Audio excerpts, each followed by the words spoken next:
नाज़रीन बुलेटिन के अॻिते वधाईंदे ख़बर अमां ताईं पहुचाईंदासीं। Leopards courier services Pakistan e commerce association जे ग्लोबल डिजिटल अवार्ड में ई कॉमर्स 2024 लाइ बहितरीन लॉजिस्टिक पार्टनरशिप जो अवार्ड पंहिंजे नाले करे छॾियो आहे। हीउ अवार्ड पब्लिक वोटिंग खां पोइ मिलण बाद साबित थियो त लिपर्स कोरियर सर्विसेज ई कॉमर्स ऐं लॉजिस्टिक्स जे इंडस्ट्रीअ में पंहिंजो नालो वधीक रोशन करे छॾियो। इन अवार्ड मां साबित थियो त लिपर्स कोरियर पाकिस्तान जे पहिरियों नंबर कोरियर ऐं लॉजिस्टिक्स कंपनी आहे। लिपर्स कोरियर सर्विसेज जे नायब सदर कमर्शियल ज़ाहिद अली खोसो खे बि मौज़ज़ महिमान जे तौर ते हिकु शील्ड पेश कई वई।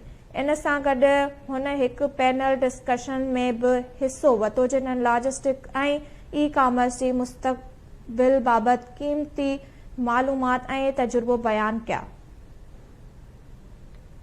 बे तरफ़ लिपर्स कोरियर सर्विसेज जे head of marketing and communication Abdul Aleem Shaikh खे साल 2024 जे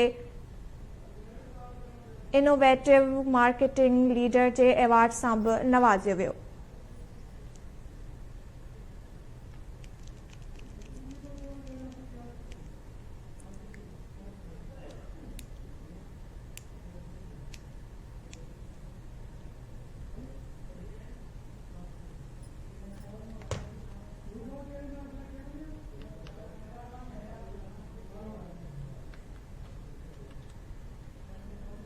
नाज़रीन अवां खे आगाह की पिया Leopards courier services Pakistan e commerce association जे ग्लोबल डिजिटल अवार्ड में ई कॉमर्स 2024 लाइ बहितरीन लॉजिस्टिक पार्टनरशिप जो अवार्ड पंहिंजे नाले करे छॾियो आहे।